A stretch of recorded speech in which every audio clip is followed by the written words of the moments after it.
Dan Rhodes is terrific, really talented, smart, accomplished, funny, and irreverent. The Sunday Times of London said Rhodes is that real, rare thing, a natural storyteller. I would argue that he's even realer and rarer than that, namely a natural storyteller who's willing to say in print slightly disparaging things about the Booker Prize and even Salman Rushdie. That's very rare. Rhodes' first book is Anthropology, published in 2000. It's a collection of 101 stories. In each, the narrator creates a snapshot of a troubled relationship between a narrator and one of a string of problematic girlfriends. He does this through carefully selected incidents and revealing dialogue, and uses exactly 101 words per story. And to give you an idea of the kind of precision and discipline is required to pull that off, I've now spoken about 214 words and said virtually nothing. So the real triumph of the book, in my view, is that the prose is so clear and compelling, the vignettes so artfully selected, the incidents so essentially true despite often being surreal.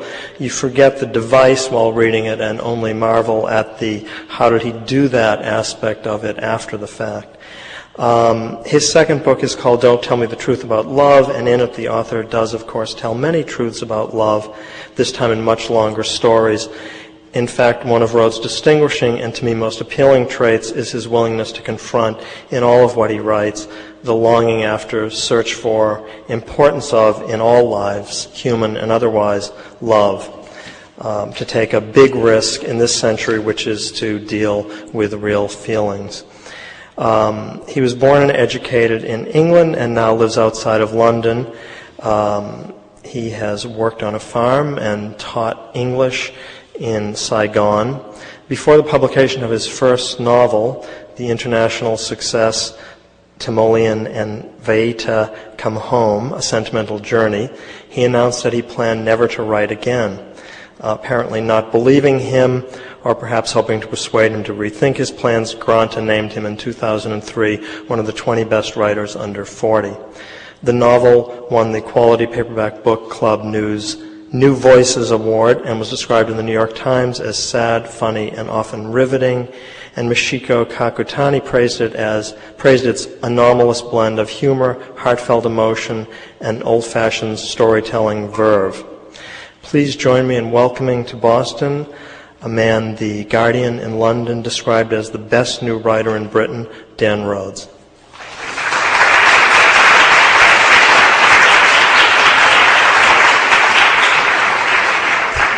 Well, good evening, and welcome to my world tour.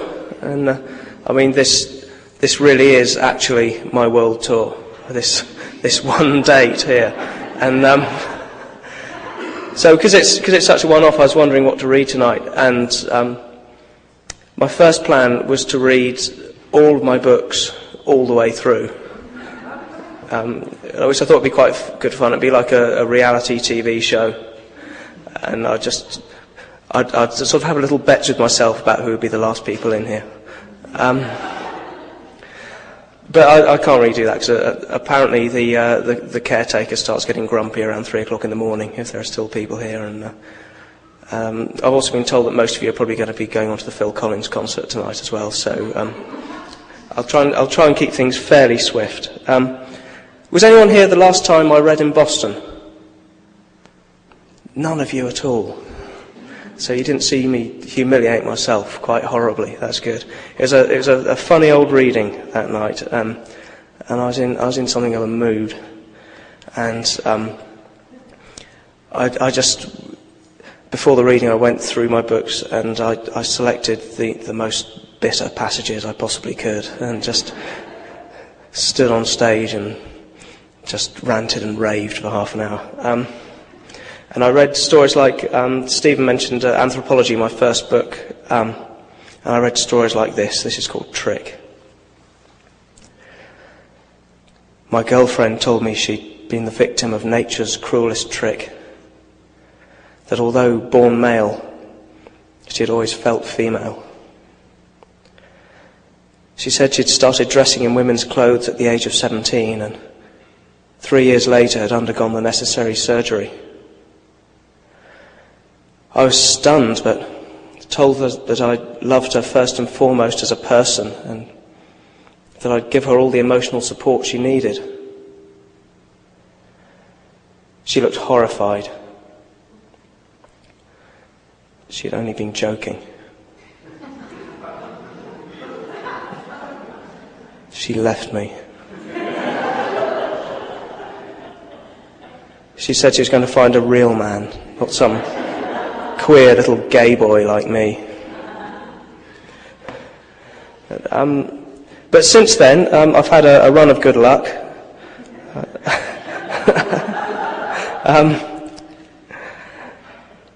And that was sort of, there's some kind of romantic catastrophe going on in my life back then, but things have got a little better since. I've actually had a whirlwind romance and got married, and so this is also historically my first ever reading as a married man. And so, and I'm actually kind of on my honeymoon at the moment as well, so the stories I'm going to read from Anthropology tonight are going to be ones in which the narrator is in a nice, happy, romantic relationship. And there aren't many of them in the book. I was going through this afternoon trying to find them, and there really aren't too many. But this is one of them. It's called Bulletin.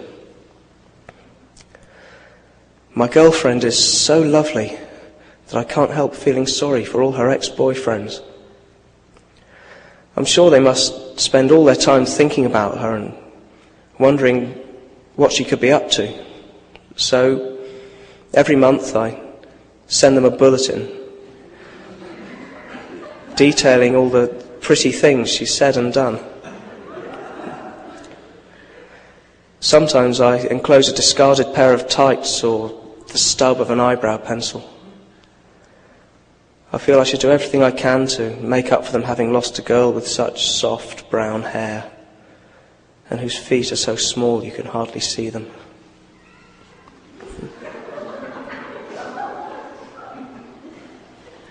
And this one is Paint. My girlfriend is so besotted that she can't take her eyes off me. After we've turned out the light, she puts on her night vision goggles and watches me as I sleep. Quite often I'm woken by her sighing and her involuntary yelps of happiness. This has been going on for years and is showing no sign of abating. Once I asked her to stop all this infrared activity, but it didn't really work. I'd wake up to find her covering me in luminous paint and softly whispering, "Sometimes I wonder if you know how much I love you." And so, something very horrifying I've been noticing lately is I've been engaging in public displays of affection, which is something that this time last year I wanted outlawed. And this, they're quite horrifying things, and this this story is about them. It's called Special.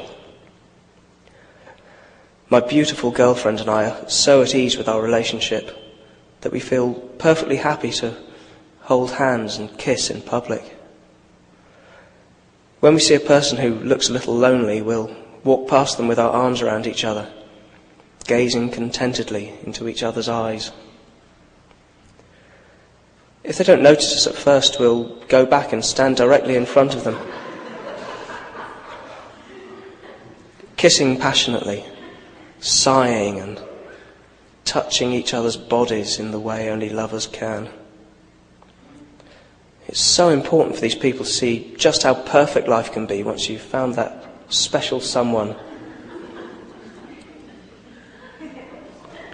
And finally, from this book for now, the volcano erupted.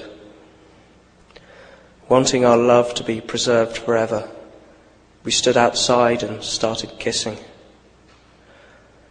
Everyone else fled for cover, but not us. We wanted to be petrified by the ash, so future generations could visit us and see how special we were to each other. However, the volcano wasn't as destructive as everyone had anticipated, and we survived with extensive burns.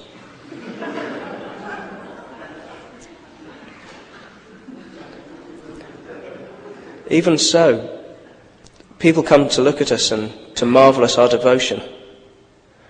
They ask us to kiss for them. They take photographs as the reptilian moonscapes where our faces used to be, joined together in love. Excuse me.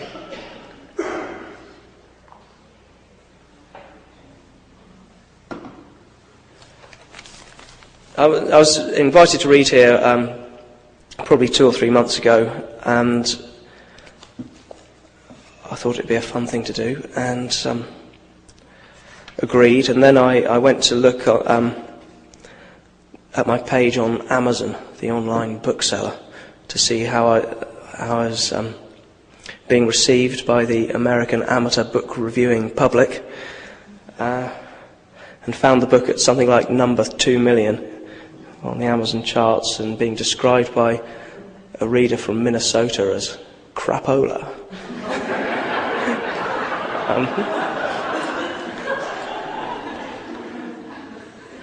And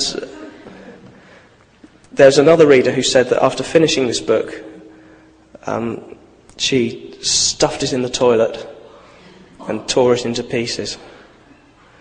And if any of you read the book and have that and want to do the same thing, I'd advise you to do that the other way round, because really you should tear it into pieces and then stuff it in the toilet, because there are far fewer germs involved that way. And it's a book about 2 men and a dog living in the Italian hills, and the main character is a man called Cockroft, who's a 60-something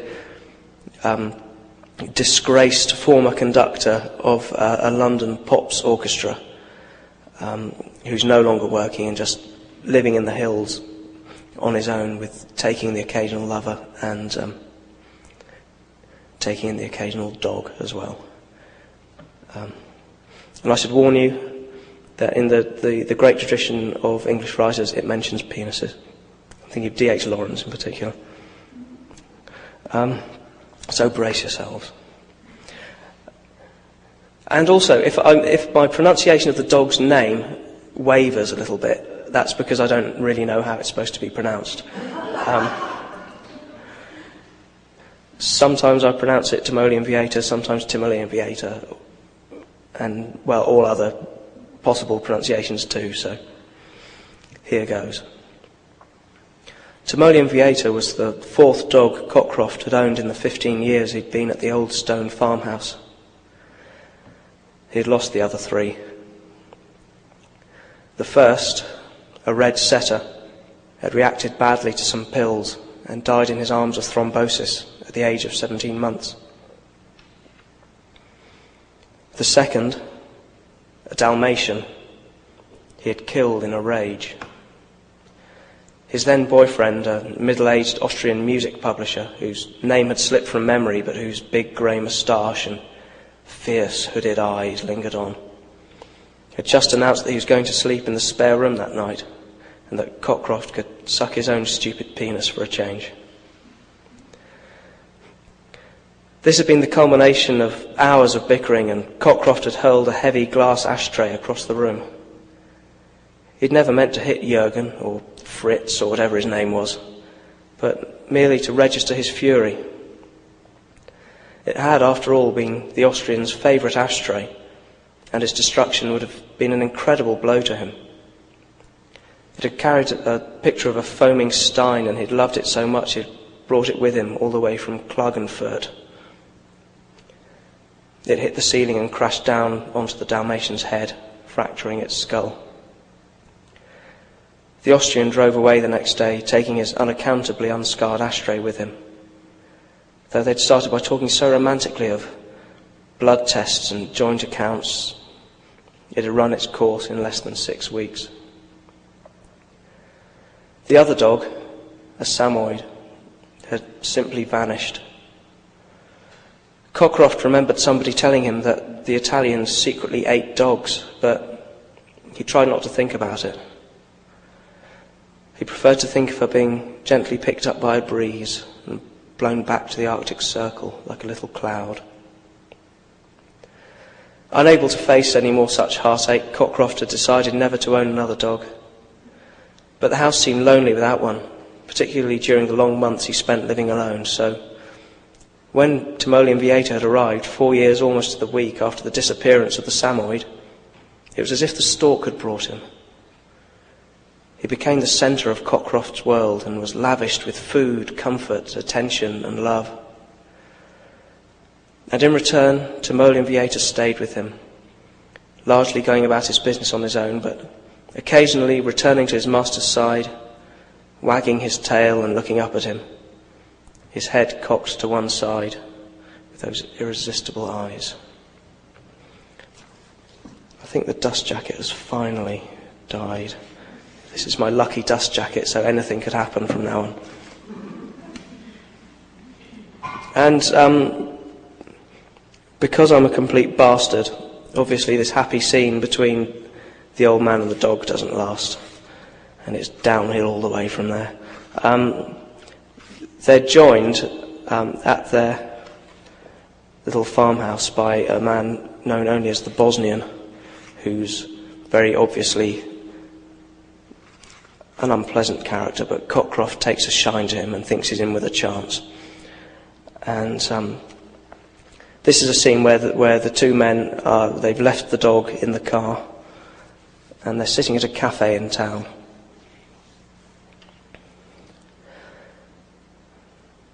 The cafe was Cockroft's favourite in town, but he wasn't sure why.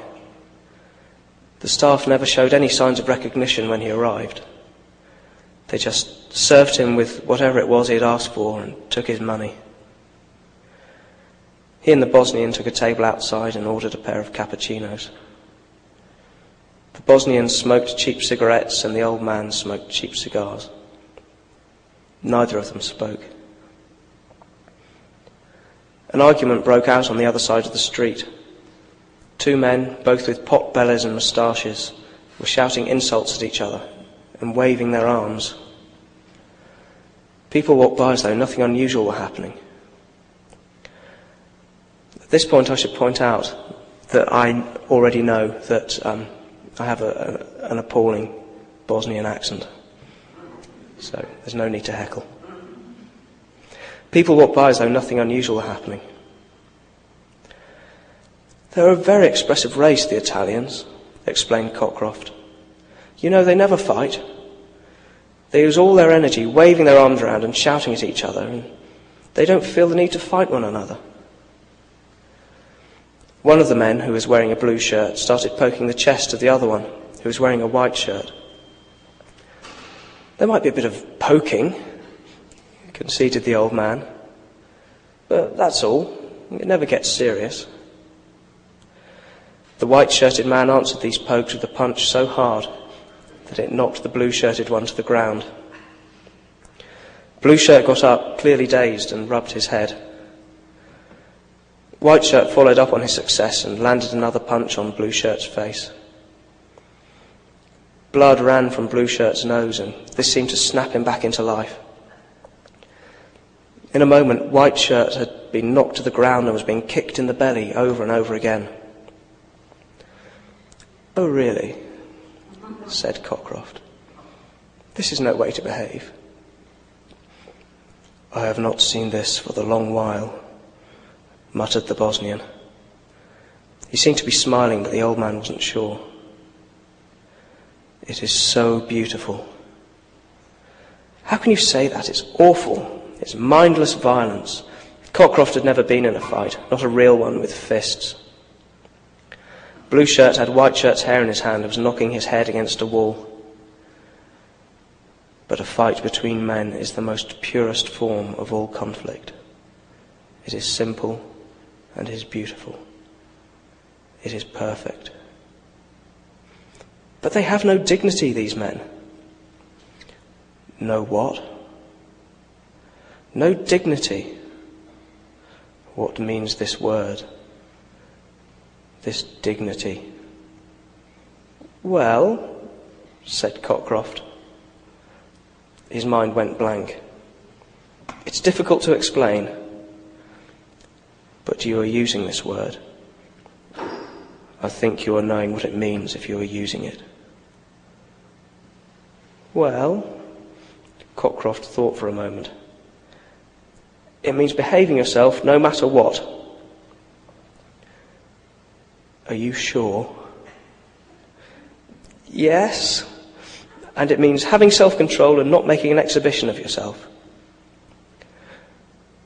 So do you have this dignity? I'd like to think so, yes, I do. Even though the more he thought about it, the more he realised he wasn't quite sure what it meant. Cockroft knew that there had been times when he had lost his dignity completely. He wondered whether it was possible for somebody to lose it in private, or whether somebody else had to be watching for it to count.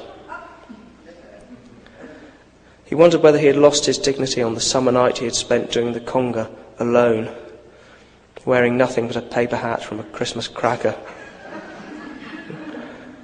Or the time when he had heard on the radio that household dust was in large part flakes of human skin, and had spent hours carefully collecting dust and putting it in a jar so that he might have something by which to remember the object of a recently failed love, whom in his happiness he had neglected to photograph.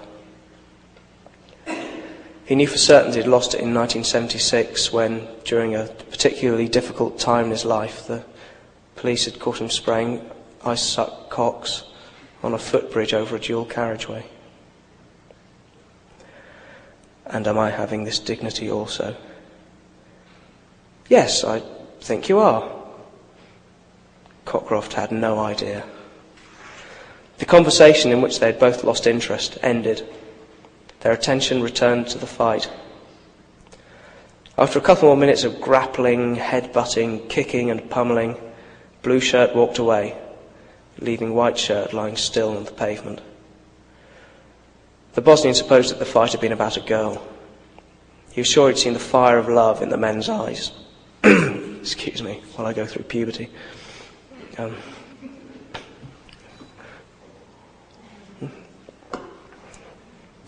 He imagined what she must have been like to have inspired such violence. He pictured her long dark hair cascading over her bare shoulders, her enormous brown eyes and her perfect body. What she was doing hanging around with those pot-bellied men, he would never understand. I'm just going to read another page and a couple of pages from later on that same day. Cockroft doesn't really feel as though he's getting through to the Bosnian, and has decided to try to impress him by showing him around his music room. And I've made a little note here that I should check that people know what Crufts is. Do you know what Crufts is in Boston? It's like the big British dog show. Everyone goes dog mad for a few days. The Bosnian looked around the room. There was an upright piano with its lid down, and a black leather sofa and matching armchair, and the walls were covered with framed photographs. Cockroft rarely played the piano, a dusty Spellman Timmins that he had shifted over from home shortly after buying the place in the hope that he would hit another creative patch. He never did. His music about Crufts had never really come together. He had abandoned it halfway through the fifth song, which had been about a basset. His classical piece, Rape of the Seas, which he had started to write during a phase of refusing to eat fish, had foundered after he was offered salmon at a dinner party. He had forgotten to tell the host about his diet, and the fish had smelled so good that he had been unable to resist it. The Bosnian walked around and looked at the photographs.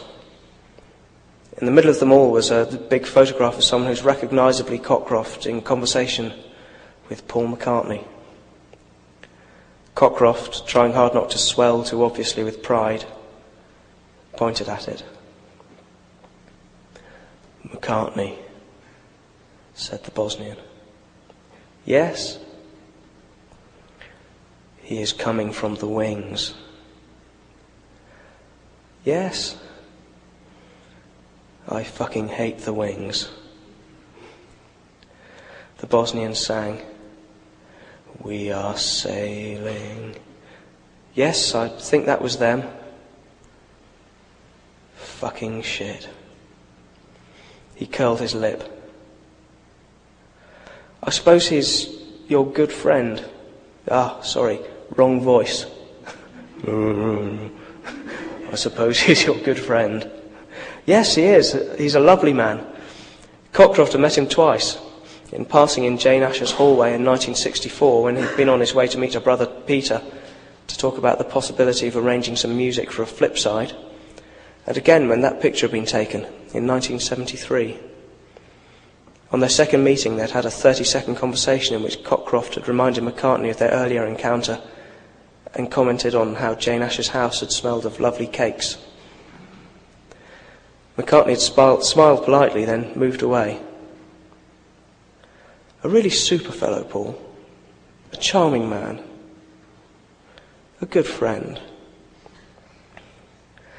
Putting their difference of opinion about wings down to a culture clash, the old man talked the Bosnian through some of the other photographs.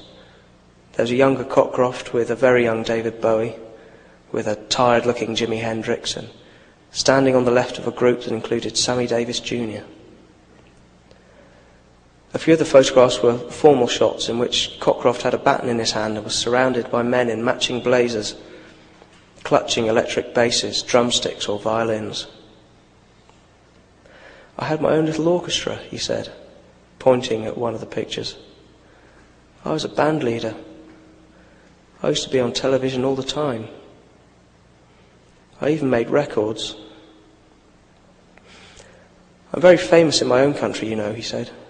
"Very famous indeed." "Bullshit," thought the Bosnian, who'd never heard of him. My wife and I went to a museum called the Freakatorium in New York last year, and if you're ever down there, it's worth a visit because you can go and see Sammy Davis Jr.'s authentic glass eye mounted in a display case.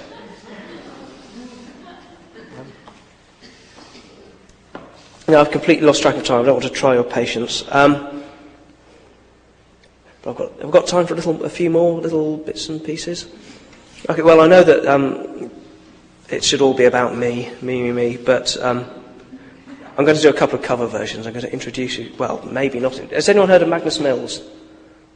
One of my favourite British writers. Well, he's published this very short book of short stories recently, and in the back I found a sort of Anthropology-sized story, so I'm going to read that.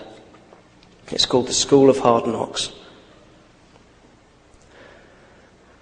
"I'm sorry to tell you your parents are dead," said the headmaster. "They've been murdered in the most horrific circumstances. Your family home is burnt to cinders and your 3 siblings are missing. You no longer have any means of support. I must request, therefore, that you leave the school at once, since you'll be unable to pay your fees. Prior to departure, you should complete any outstanding written work and hand it in. You should also make your bed ready for inspection by matron." He walked to the door and stood holding it open. "Well, good luck," he said. "And be careful. Your parents' killers are still at large."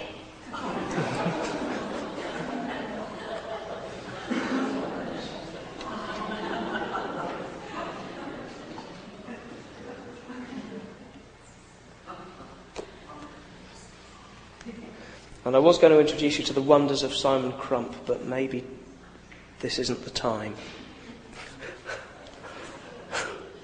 I don't know. Come and see me afterwards if you want to be introduced to the wonders of Simon Crump, and we can do it on a one-to-one basis. I'm just reading this book at the moment called The Little White Car by a French author called Dan Rhodes. who's impossibly beautiful and sophisticated.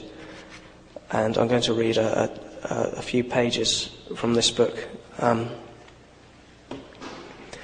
it's about these. The book is basically about two great-looking French girls getting greasy and dismantling a car.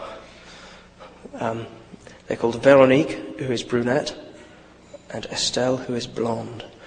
And one of the characters has suffered a bereavement, and it brings memories flooding back to Veronique.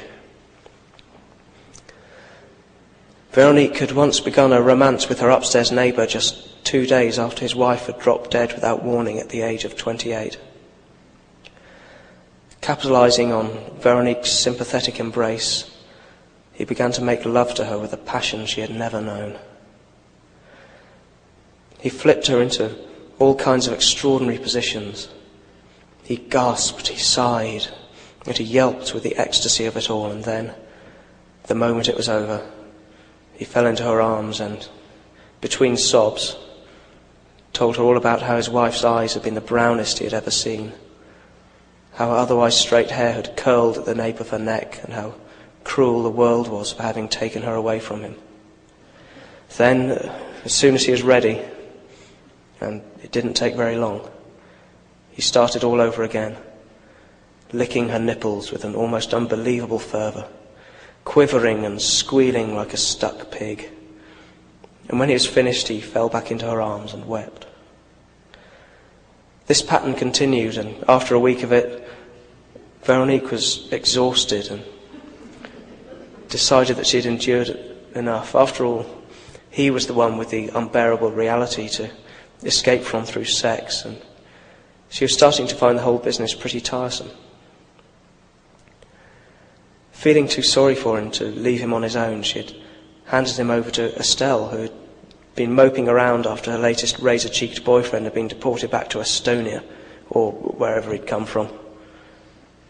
Estelle lasted for just 3 days before giving up and passing the widower onto their friend Fung, who had never had sex before and had no idea that this kind of lovemaking wasn't normal. The novelty of it all carried her along for about a month, but after that she was so worn out that she felt she had no choice but to introduce him to her recently divorced cousin, who had been wondering that she would never have sex again. Within a fortnight, her cousin had decided that maybe never having sex again wasn't such a bad idea after all, and had passed him on to a friend from work. Veronique had lost track of him after that, but as far as she knew, he was still out there somewhere, moving from bed to bed, losing himself in the moment, and yelping and quivering with joy before collapsing and sobbing something only just comprehensible about how it felt as though his heart were crumbling to dust, how he'd never be able to kiss his wife's little knuckles again, or how they'd never had a chance to say goodbye. Well, I'm just going to finish up with a couple of not-so-nice stories, if that's all right with you, just for old time's sake.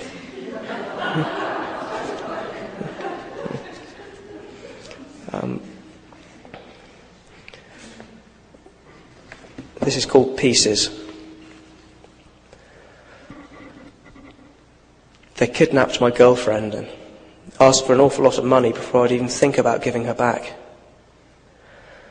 I was grateful for the peace and quiet, so I wasn't in too much of a hurry to settle up. After a while, they started posting me little pieces of her, starting with an ear and a soap dish. For some reason, they aren't lowering the ransom. It doesn't make sense. They seem to think I'd pay as much for a girlfriend with no thumbs, ears, nose or nipples as I would for one with all her bits still there.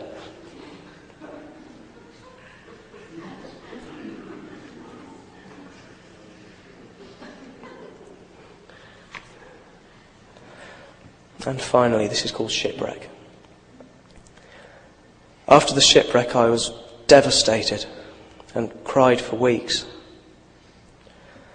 When I emerged from my grief, I realised that my girlfriend's death shouldn't be the end of me. I found someone as pretty and nice as her, and Eventually, I invited her on a beach holiday. My old girlfriend was washed up on the shore. She'd been clinging to a plank for 14 months, living on raw fish, rainwater, and her love for me. I was faced with a choice. My new girl won because the old one was skinny and bedraggled, and besides, the water had made her all crinkly. Thank you very much indeed for listening. Thank you.